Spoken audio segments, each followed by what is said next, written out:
Okay, so the square root of 69 equals 8.23 something. And if you just take all of this and add it together, you will get to the girth of Einstein's mustache. Are there any questions? Okay, Jake. Now, I also have some notes that need to be delivered to the principal's office. Can either of you do that for me? Now, may I also remind you that I have 2 tickets to the hit Broadway musical Kinky Boots, and I need someone to come along with me.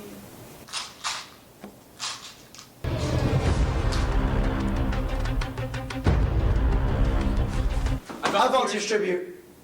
I said it first. I said it louder. I volunteer tribute of this literature of Moby Dick class.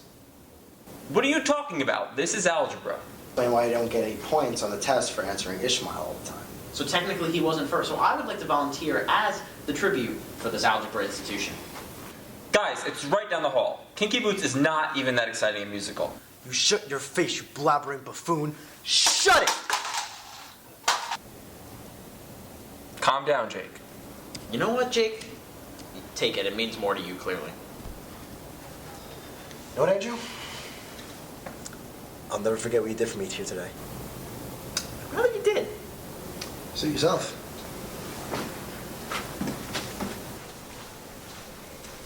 Hey, what do you think of this math pun about the month of May? May the odds be even in your favor. I said shut your face, remember?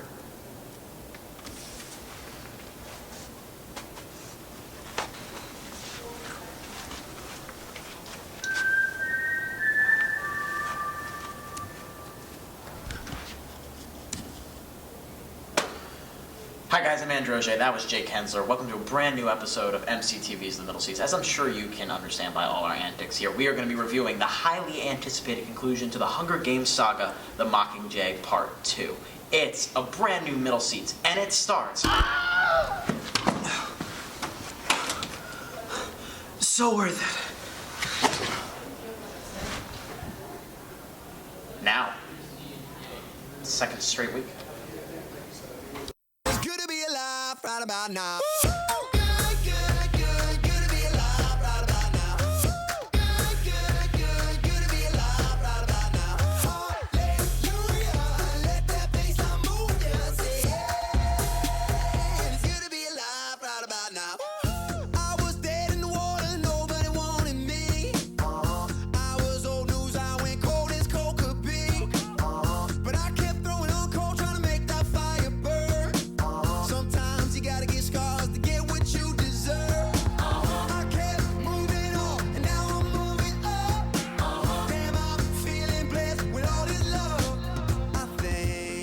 Welcome to the show, ladies and gentlemen. I'm Andrew Roger. That's Jake Hensler. The Middle Seats. We have the most episodes in any show of Marist College history, and we are back here again on a Thursday to bring you our post-Thanksgiving special.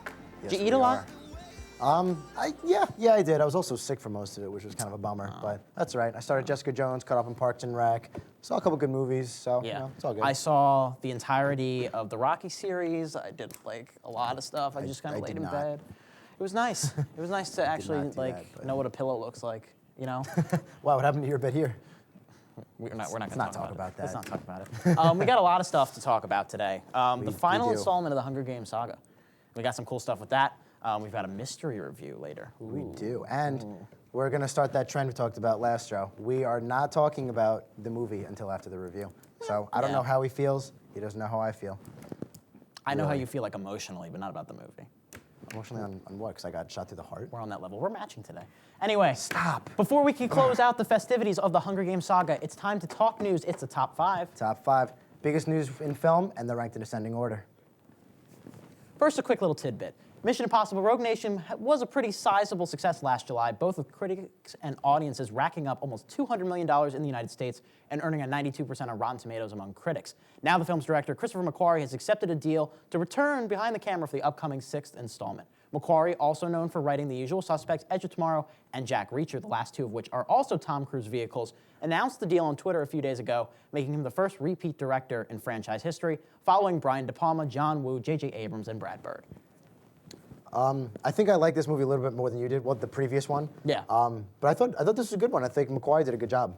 He does a overall. good job. He does a good job. He is able to stage action scenes effectively. He has a grittier tone. I preferred the polish of J.J. Abrams and Brad Bird's two films. Yep. I know what you mean. I don't think this was the best Mission Impossible film, but I thought it was better than the first one at least. And I think there are certain things that can be like taken, and just like kind of tweaked a little bit, and then Yeah. we'll get as good a movie as I think 3 and 4 are. Yeah, I think the story was a little convoluted. Which it felt a little yeah. bit too crammed, a little over the place. Do you remember if he wrote it or not? I think he did, right? I think he had parts in writing it, which was, I was really, really hoping for something like really, really good, because he wrote Usual Suspects, which in my opinion is really, really Brilliant. good, One of the clever best- writing. yeah, like one of the Screenplays best is movies just of all time. amazing. But Yeah. so every time I see his name on something, a little bell in my head rings. But I think guess. it's unique that the series, and I kind of don't like that they're getting away from the fact that each film has a distinct style, No, I agree with that. I think McQuarrie did a good job, but I think I'd rather see JJ did a someone good else, job yeah. and Brad Bird did a good job. So I would like to see someone else try their hand at it. I agree. Still, I'm not lamenting this. It'll be good. It'll Yeah. be good. Yeah, It'll be I out hope in a so. couple years, and it'll be good. Yeah. So, our fourth news story is about a potential third installment to an already successful duo of films. Ron Burgundy is one of the most famed comedic characters of our generation, maybe even ever. Will Ferrell's portrayal of the smooth-talking, jazz flute-playing, scotch-drinking imbecile is iconic, and a few years ago when director Adam McKay said the second film would be the last, we were all a little skeptical. Now that it's a few years later, McKay has reportedly tossed around the potential ideas to form a comedic trilogy of this goon squad of a news team.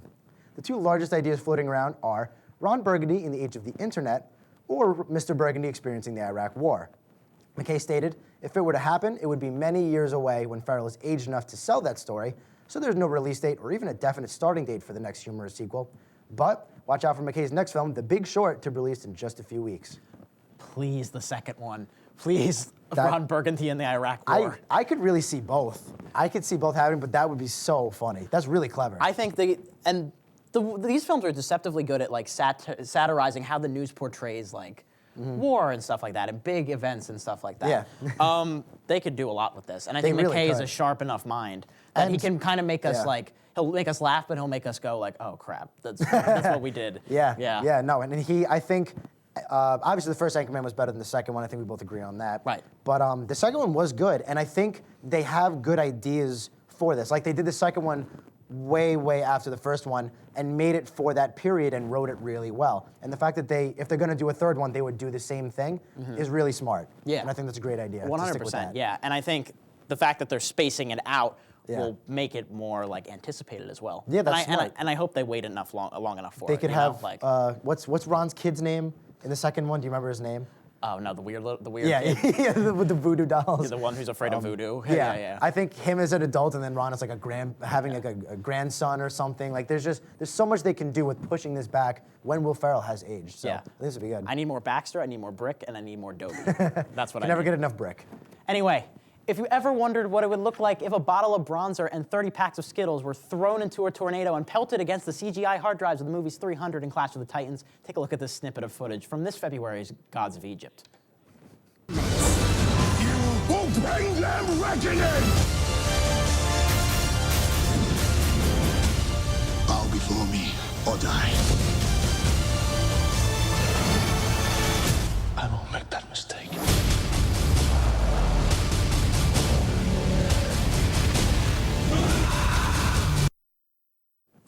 Now you may be wondering, why Andrew? Where are all the Egyptians in a movie with the word Egypt in its title? Am I temporarily blind from the combination of the Caesar-inducing visuals and whiteness of the headlining cast? I can't read the teleprompter with the sunglasses on. So first of all, temporary. Excellent. Good luck with that. I'm still blind from watching this during the prep for the show. The script today was actually written in Braille. Anyways, Lionsgate is way ahead of you on the whole Gerard Butler and Jamie Lannister and Middle Easterns thing, already releasing a statement retroactively apologizing for their inability to accurately represent the geographical area that they are telling the story. You can see for yourself, or don't at this rate if they keep putting out trailers, when Gods of Egypt descend into theaters on February 28th. You know, I gotta tell you, Andrew, they got the epic movie, they got the monsters, they got the big music, and it just looks terrible. Yeah. It does. Nice. It just doesn't really look good. I think the only thing I generally enjoy about the trailer, if I'm being nice, is the one-liner when the kid says like he's talking to the god and he's like run. He's like why? He goes we mortals do it all the time. I was like mortals. I was like, that's kind of funny, I guess, but I don't know. Other than that, it looks Yeah, stupid. just keep stretching that Laffy Taffy. I'm sure it won't break. Yeah, exactly. Yeah, I no, don't know. it looks I don't- stupid. It does. Let's talk about the idea of race bending, though. Because that's the real this has story been a here. problem in other films. Last Airbender got in a lot of trouble for this. Yep. Exodus, Exodus got in big Gods trouble. and Kings, another Egyptian. Yep. They had Taron Christian Bale. Edgerton, not Taron Edgerton, Joel Edgerton and Christian Bale. Christian Bale, as- yeah, as Moses yeah. and Ramses. Like, Right, okay. come on, I like. mean, good actors, but not for that. I mean, I understand the idea of you wanting to sell your movie with an actor like Gerard Butler, which, by the way, these days, come on. But Fair enough.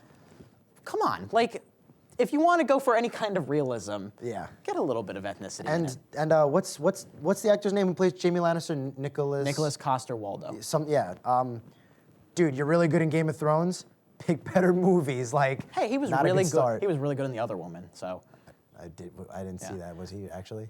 no. Okay. No. I was like, well, okay. but Brother, please, come on. he's got to pick better and movies and than if this. we're segueing here, that's why I'm excited for Star Wars, because there's a lot of diversity in the cast. Oh my. Speaking of Star Wars, Jake. Oh God. Star Wars is in exactly 2 weeks from when I am reading this, and it's really just kind of hitting me now. But anyway, there's naturally plenty of news to go around. So here it goes. First off, other than Omaha being famed for Peyton Manning screaming it at his linemen, it isn't the most popular place in the country. But if you never had a reason to go, that may change soon. A new movie theater called the Alamo Drafthouse has just been opened to the public. The new theater is Star Wars themed, specifically built to look like the viewer is actually inside the Death Star. From the ticket window looking like a command center to the Emperor's throne being sittable, this will surely attract the greatest of fans, especially since it was timed perfectly for the new Star Wars film. And if you do decide to travel to Nebraska to see Star Wars, you may have a better viewing experience than the creator himself, George Lucas. Or if you get there on opening day, there is still a possibility you see it at the same time as him. Lucas reportedly hasn't seen the film yet, nor has he even seen a single frame. He revealed that Disney not only didn't like his scripts for Force Awakens, but they had virtually no interest in his involvement at all. Lucas at first had trouble coming to terms with this, but lately he seems more understanding. So the Force Awakens director J.J. Abrams clearly has a vision, and Lucas has accepted that and stated it feels like watching a child get married and you have to see your ex-wife at his wedding. I guess that makes sense. I mean, as long as the wedding has nothing to do with Jar Jar.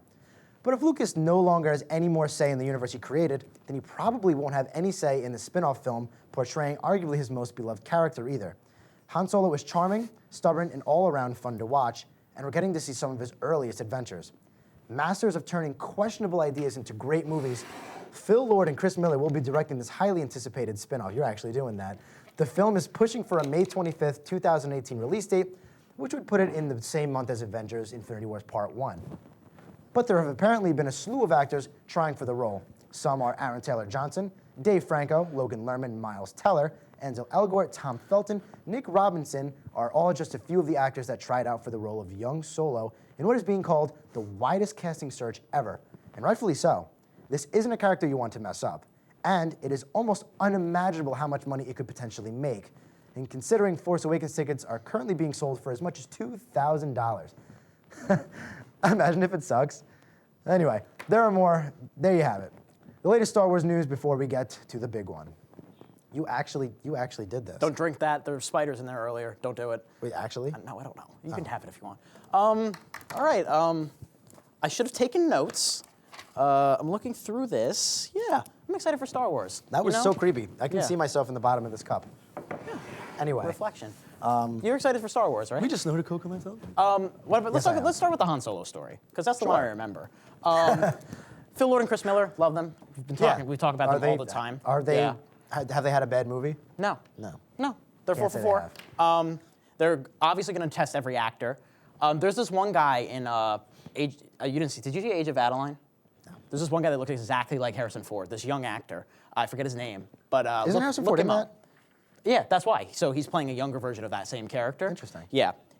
Looks exactly like Harrison Ford. I don't know if he can act. Also, Taron Egerton would be a good call, I think. Yeah, I think that's not bad. If he has like an English accent, you know, like an American accent, you know what I mean? Yeah, I could see Lerman. I think he's a great actor, and he's one of the best young up-and-coming actors in the business. We've talked about him many times. Yeah. I could kind of see Ansel Elgort if he can do action. I don't know about Teller, really good actor. I just don't know if I see him as Han Solo. Right. Personally. The Omaha place seems cool.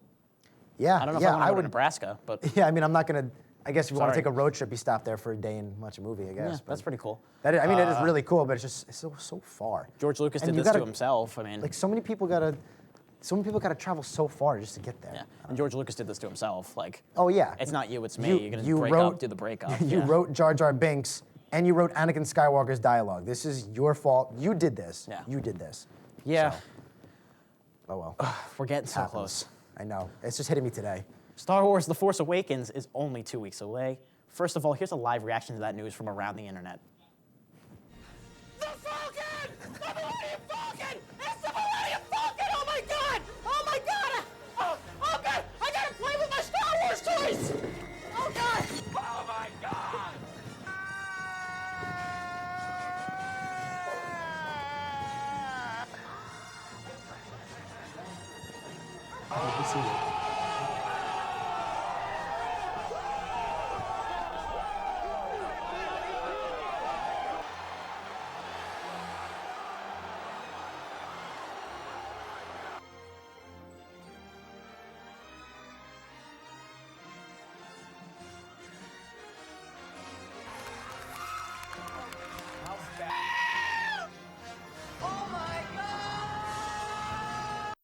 Okay.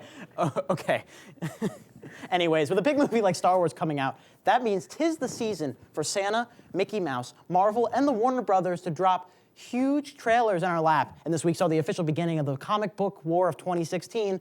First, we had our first look at May's Captain America: Civil War. Gasp. I just want to make sure we consider all our options. Because people that shoot at you usually wind up shooting at me too. You know what's about to happen. Do you really want to punch your way out of this? What do we do? We fight.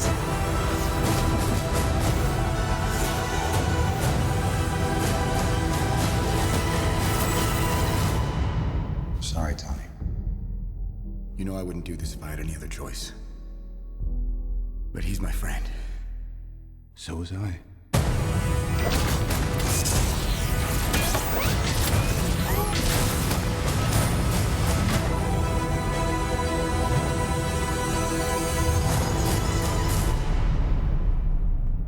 That's all I gotta say.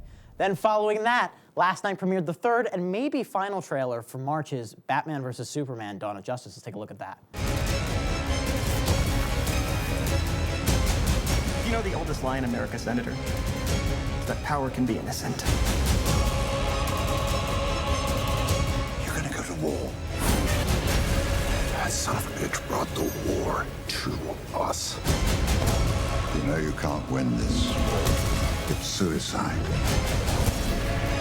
The greatest gladiator match in the history of the world. Son of Krypton versus Bat of Gotham. You're psychotic. It is a 3-syllable word for any thought too big for little minds. It's time you learn what it means to be a man. Stay down! If I wanted it, you'd be dead already. If man won't kill God, the devil will do it. What have you done?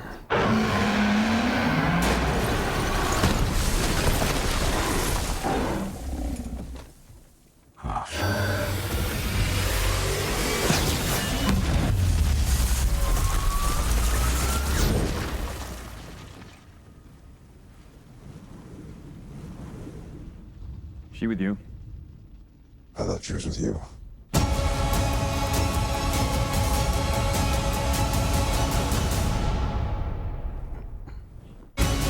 Batman vs. Superman is directed by Zack Snyder and is due out on March 25th. Captain America: Civil War is directed by the Russo brothers and will kick off the summer movie season on May 6th.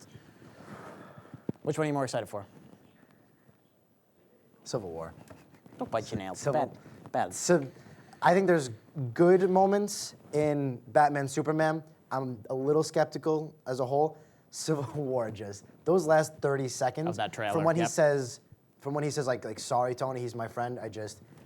it kills me every time. And we have so much emotional good. investment already in these characters Yeah. that seeing them get ripped apart will actually probably be much more satisfying. Oh, now, yeah. they both might have problems with the same issues. They both are stuffed full of characters, Yeah. big people that we need to see, Yeah. that I'm sure like even the market, well, at least the Civil War marketing probably won't show. I mean, I feel like Batman, I feel like I just saw all of Batman versus Superman. Yeah, I think that's a problem. They might be revealing a little I feel bit like that's too a major much. problem. Yeah. And I feel like that means they're not very confident if they're trying to show like their hand right now. Yeah, they're stressing like everybody come see, look what we have, and they're revealing a little too much. Yeah, I mean, I'm skeptically excited for Batman versus Superman. Yeah. I wouldn't say I'm like over the moon because I don't know. There's just too many question marks.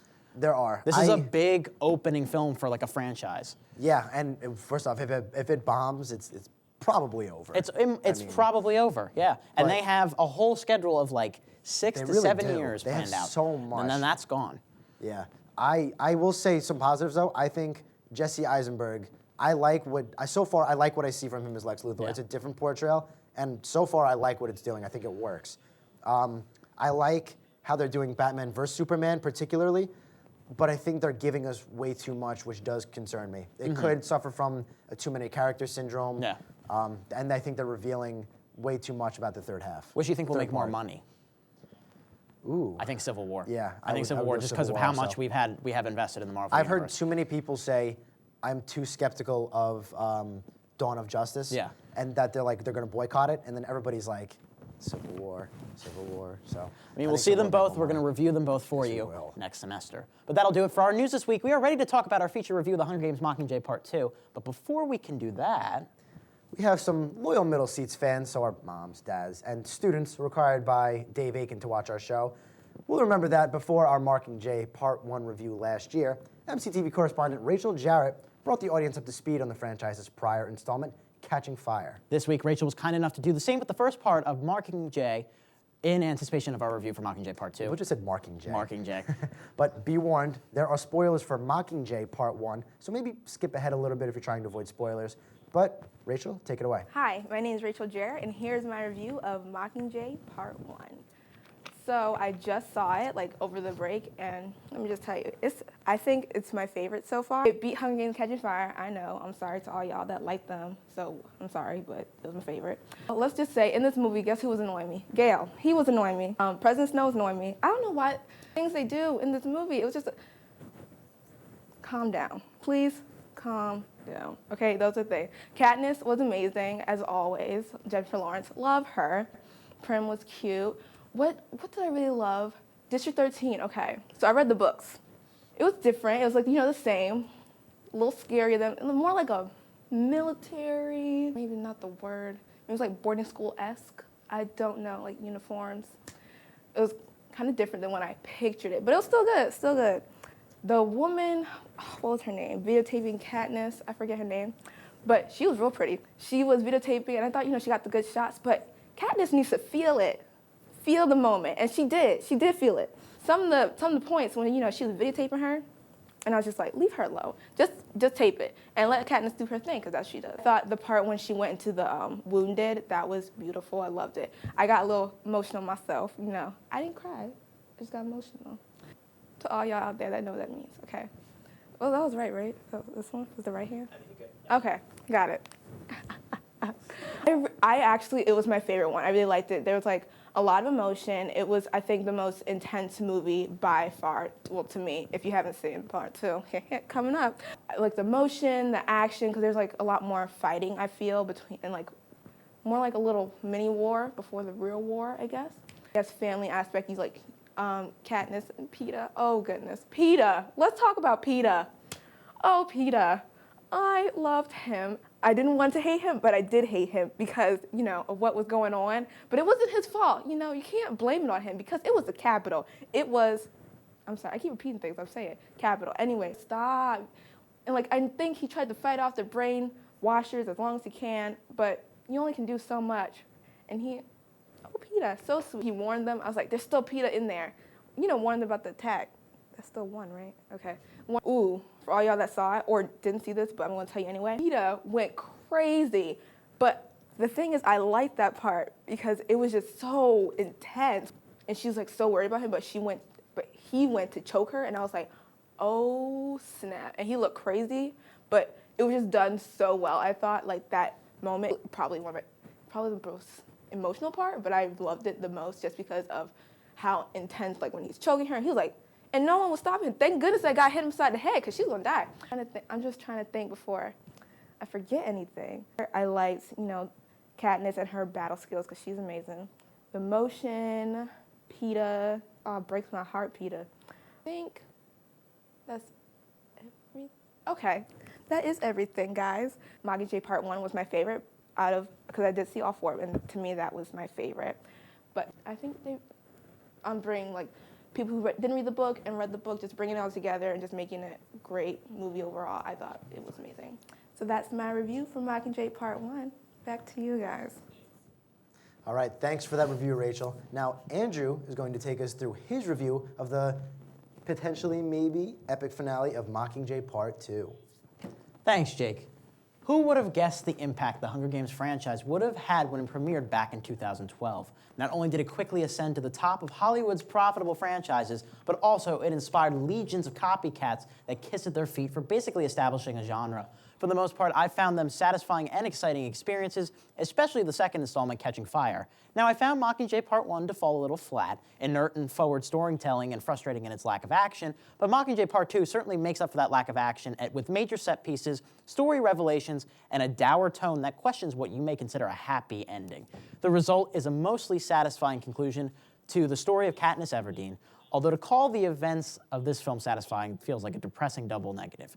We pick up where Mockingjay 1 left off. Katniss, once again played by Jennifer Lawrence, is still recovering from Peeta, played by Josh Hutcherson's attempt on her life, as her bread boy lover is still under duress from the torture he endured at the hands of the Capitol. The war between the Capitol and the 13 districts has taken its toll on the world of Panem, as thousands have died on both sides, and those who are lucky enough to have survived are suffering. The resistance, led by President Alma Coin, played by Julianne Moore, is ready to make their move on the Capitol, but Donald Sutherland's President Snow isn't ready to give that up easily, as he orders his game makers and peacekeepers to transform the city into one large Hunger Games-esque booby trap.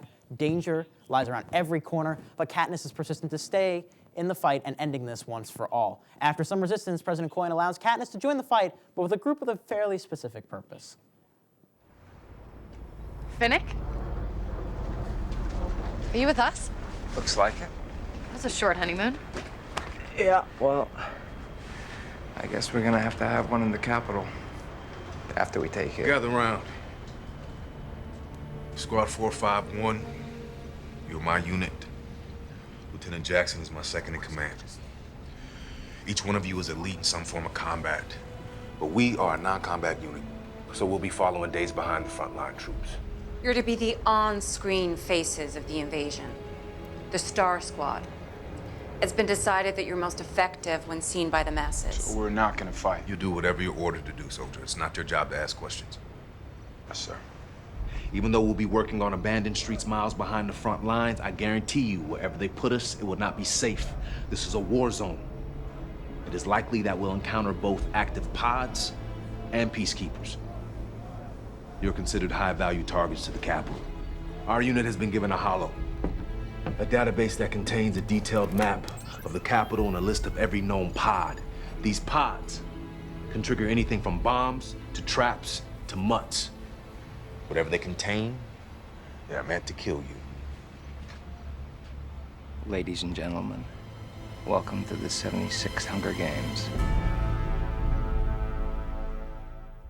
There's a lot to juggle in a race to the finish such as this one, and for the most part, Mockingjay Part 2 admirably balances the end of several major character arcs well by the end of the journey. Katniss, Peeta, Gale, and others end up in a place that makes sense for them, which is a testament to the work of the actors and the writing. Even though this is a young adult franchise, the writing is anything but sophomoric.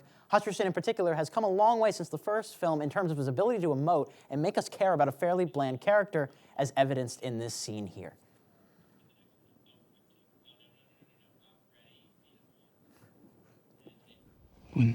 When they used the venom on me, they would show me pictures in my life. At first, they all blurred together, but now I can sort them out a little. Like the ones that they changed, they have this quality. It's like they're shiny. They've been glossed over. You should get some rest. You're still trying to protect me. Real or not real? Real. That's what you and I do. Keep each other alive.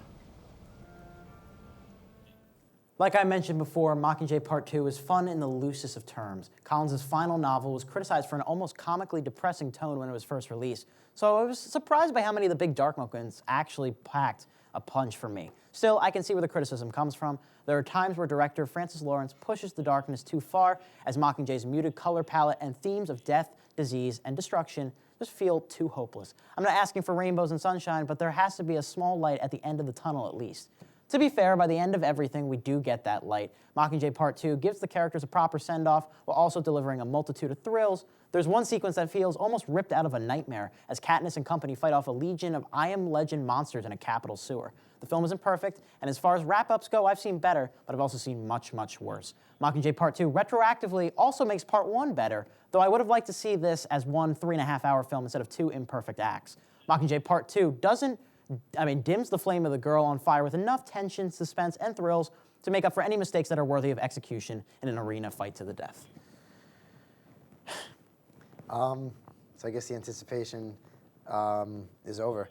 I actually like this a lot more than I thought I would. Good. I really. I've been waiting for you to like one of these. Yeah, I'm not the biggest Hunger Games fan. I think the first one's solid. I think the second one is good. I really didn't like the third one. But actually, you're definitely not with me on this, I think this one was my favorite, believe it or not. Yeah, I'm not with you on that. I know you're not. You love Catching Fire. I think it's my third favorite. I like the original better too than this. Yeah. It's flawed. It gets the job done, you know? It does. And I actually really liked the darker tone. I think it was realistic.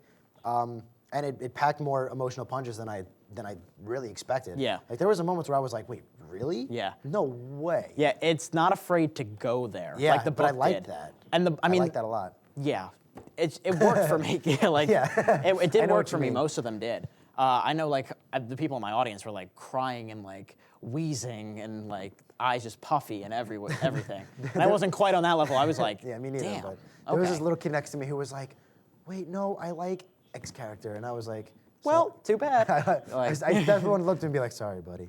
Yeah. I don't have a lot to say. You want to just go to the ratings?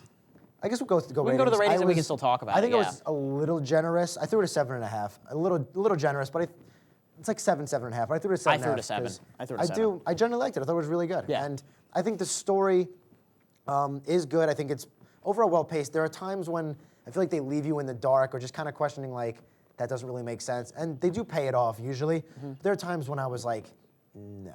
Yeah.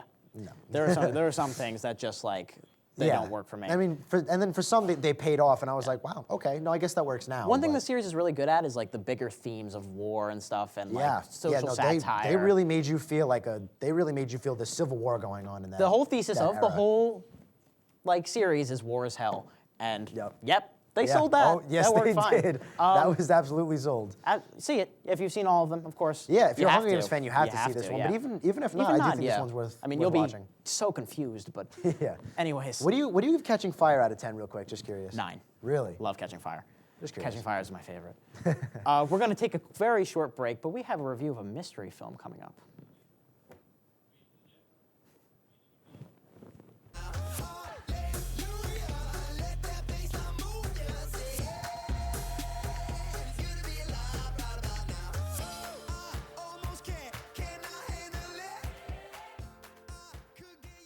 Now, MCTV's resident 12-year-old Kevin Kleinschmidt says random things. Your voice is like a combination of Fergie and Jesus. This is gonna sound weird, but for a second, I think you took on the shape of a unicorn. You are a smelly pirate hooker. Why don't you go back to your home on Whore Island? Read somewhere their periods attract bears? Bears could smell the menstruation? I don't even know what that means. MCTV's resident 12-year-old Kevin Kleinschmidt saying random things. Now back to your regularly scheduled Middle Seats episode.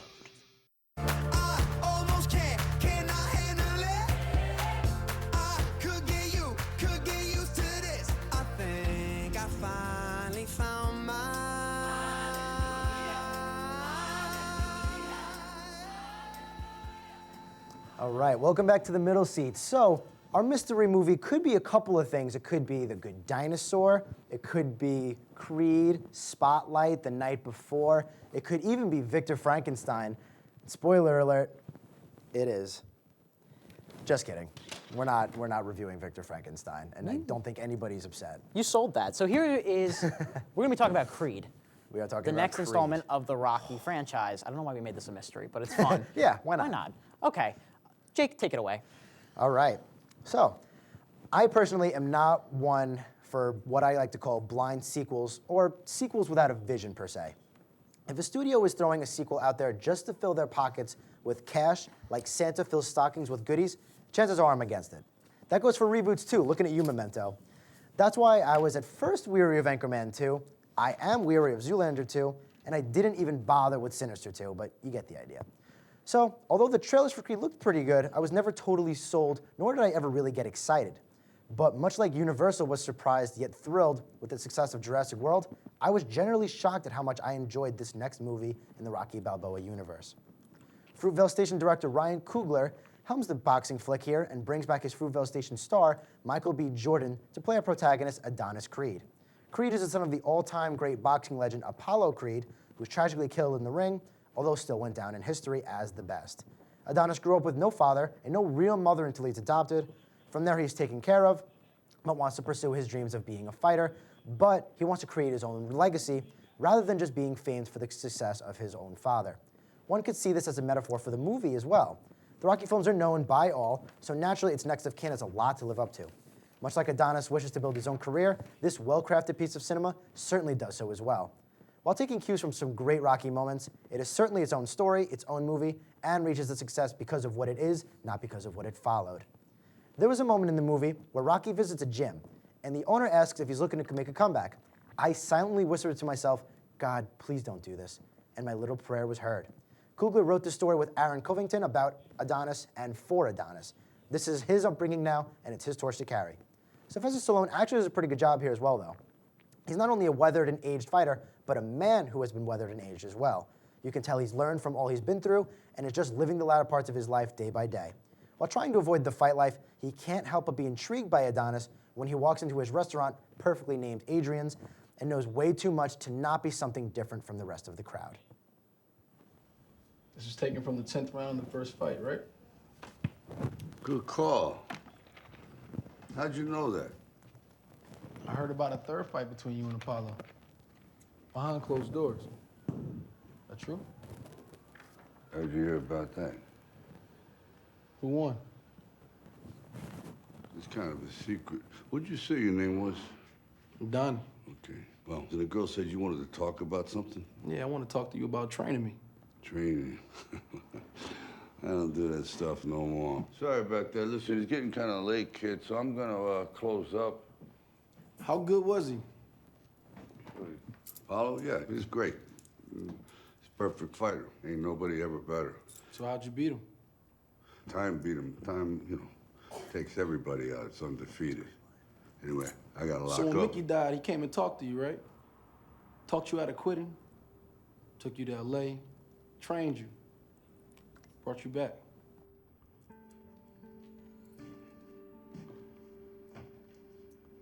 How do you know all this? How do you think?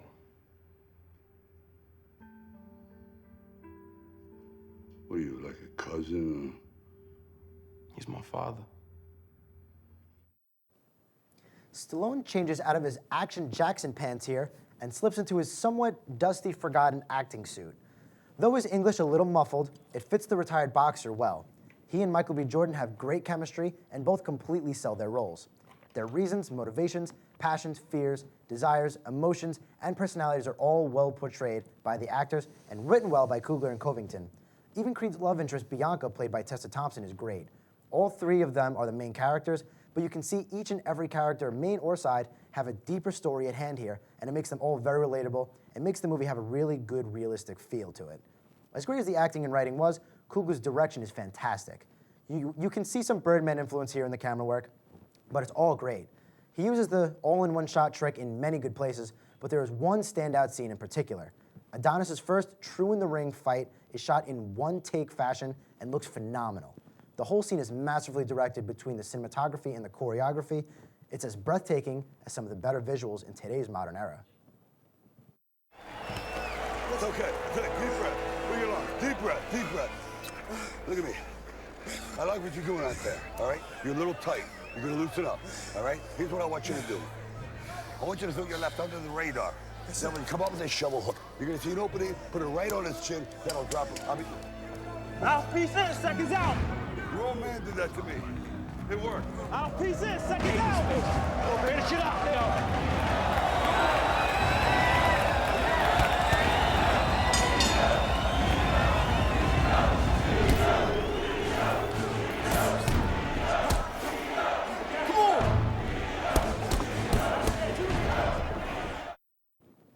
There are many moments that are very well shot, not to mention touching.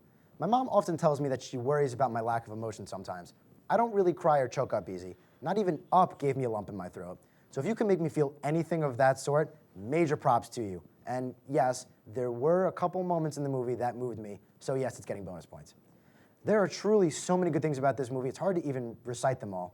If I were to give any negatives, there is about a 20-minute stretch of the film where the pacing feels a little off from the rest of the film, I guess, but others have said it takes too many pages from Rocky's book, but if you ask me, I think they just take some of those great Rocky moments and make them their own. I mean, if you're being coached by Rocky himself, there's bound to be some similarities. And it does take place in the same universe, hell, even the same city. So, that being said, Creed is not just a great boxing movie, but a great drama as a whole. It's exciting, inspiring, touching, and as 2015 comes to a close, I can say without hesitation that this movie can go toe-to-toe with any contender for the year's best. Completely agree with pretty much everything you said. Love this movie. Yeah, it's just, I really did. I couldn't believe how much I liked it when it ended. It was so good. There are the movies that just make you feel good when you're done, you know? Yeah. Like you feel Yeah. like uplifting. Like I wanted to go punch someone, but like in like a But in good like a way, fun but like way. an uplifting way. Yeah, like I wanted to become the next big fighter. I mean, I'm 5'7", 140, so it's not gonna happen, but I wanted to. Underground. There's always fight. Right. There's always Fight Club. Yeah, wasn't supposed to say that, but Ryan Coogler is a hell of a talent. He's gonna be huge. Mm-hmm. I can't even. I mean, I really don't have a whole lot of bad things to say about this movie. It was pretty much start to finish. I was like, I love that. That's awesome. This is great. Oh my God, that was perfect. Yeah. That couldn't have been shot better. Like everything is just so good. His direction is so steady and it's so confident that it's so like I've never seen it from like someone. Well, I mean I've seen it, but like but you know like, what I mean. Like this is a big project. If he messed this up, he might be done. Right. And you know he kills it.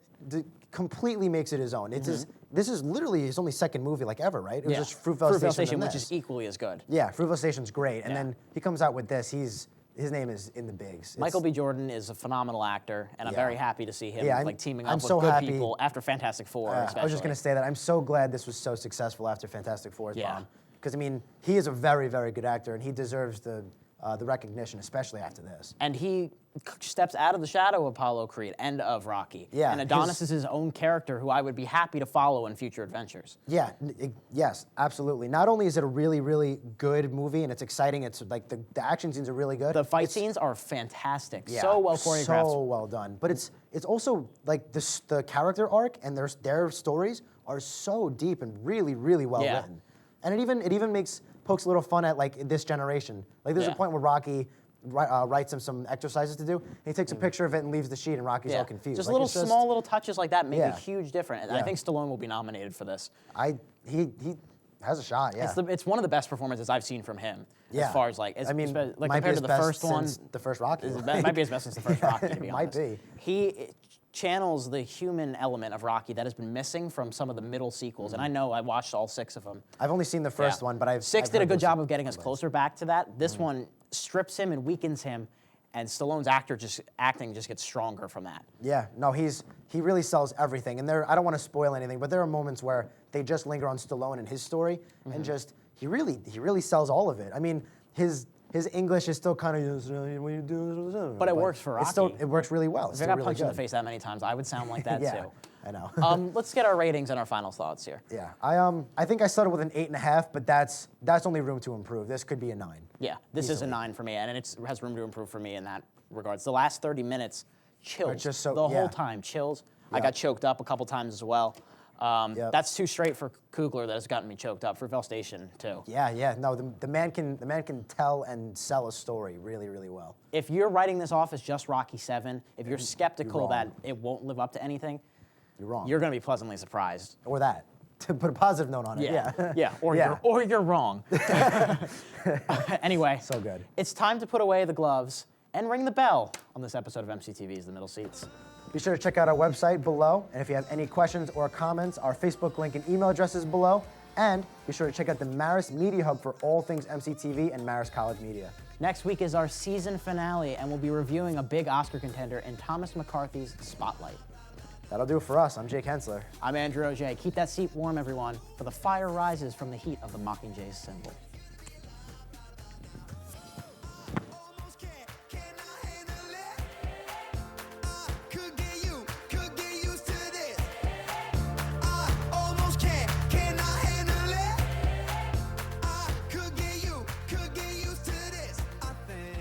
Three, two, one, action.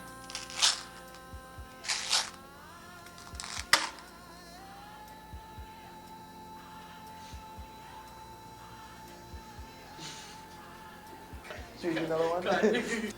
And action. I volunteer. Cut. One more time. I threw the table. He did not get his application in time, so I would like to volunteer as the tribute. I don't. Why did I look at the camera? I looked right at the camera. Hello. Kinky boots. God damn it. Andrew. Screwed me. God damn it. Kinky boots. Thank you. All right, somewhere in between. Exciting a musical. We're gonna do that again.